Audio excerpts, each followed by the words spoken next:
you done now? Broadcasting live from Houston, Texas, and around the world.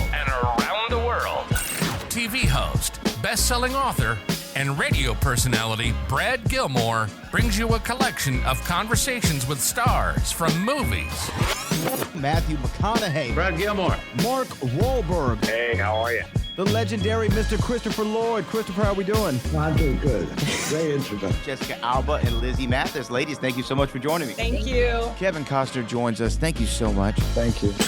Television. Jimmy Fallon joins us this morning. Jimmy, how you doing, my friend? Good morning. Thank you so much, Brad, for having me. I appreciate this, bud. Kelly Ripa. Brad, thank you for having me.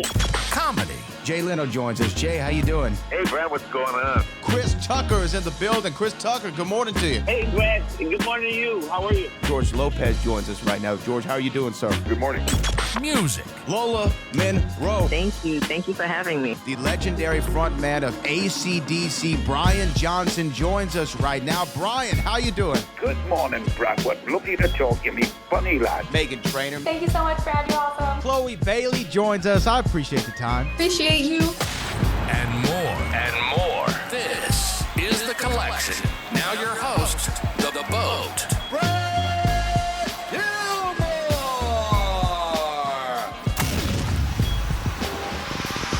Yeah, Brad Gilmore, CW ESPN. Nikolaj, thank you so much for taking the time, man. Congratulations on the second season. Thank you. Look, the first season, obviously, everybody loved. And your character had a very interesting part to play in it, to say the very least. Leaves on this great cliffhanger, and then you're going into season 2.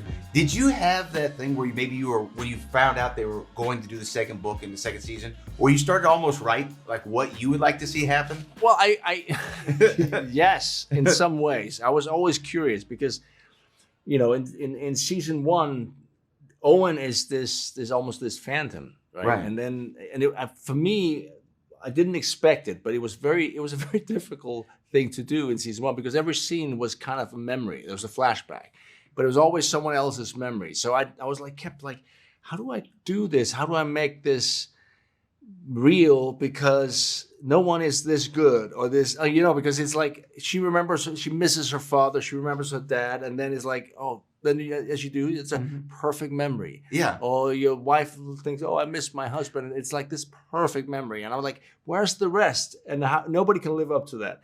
So I was really thrilled when they came back and said, listen, the audience loves this show.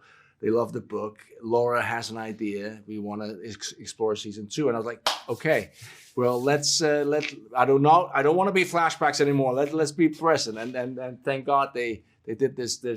Because season one ends on this cliffhanger, which is he's back. He's come there. back. Yeah, and that's what happens in season 2, of course. And for any actor, you want to have secrets, you want to have surprises, and these characters. I mean, he has a lot of that, which is so much fun to play with.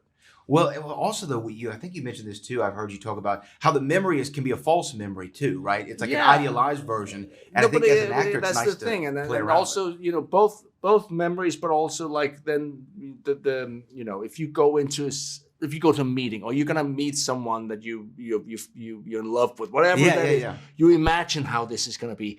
It never turns out that way. Yeah, and that's kind of the same. Like they've been thinking of him the way they remember him. He's been imagining what it's going to be when they finally get back together.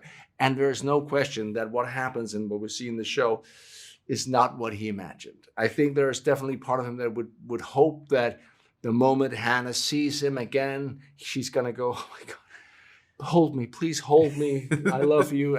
But no, she's not. That's not what happens. But of course, would never happen because 5 years is a long time to be gone, to be missing in action. When you have a book like this, 2 novels now, that's great source material, but you also have these wonderfully written scripts. Yes. And the author is both, a co-creator of the show and, writer of the original source material. Is it beneficial for you as an actor to dive into the source material, or do you want to really look at what's on the page so that you don't have any kind of...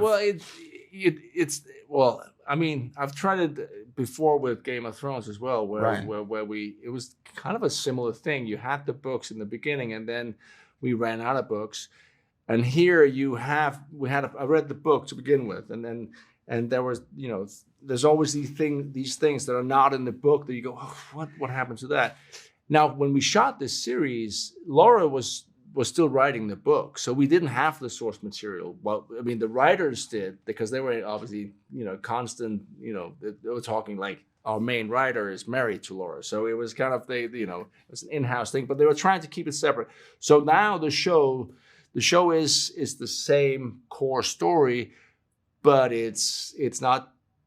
It has different tracks, right? It goes through the story in a different way than the book, which is fun. So I think that I couldn't use the book for season 2, but for the audience, I think it'll be fun to watch the show and then go read the book. Yeah, and obviously there's always going to be some little differences, and then there's more context. I think there's a lot more differences in this one. Yeah. Well, season 2 is great. You're great in it. I just really appreciate the time. Congratulations! Thank you so much. Season 2, season 20. Let's keep this thing going, right? It was fun to do season 2. Let's see how it goes. Thanks, Nico. Thank you so much. I appreciate it.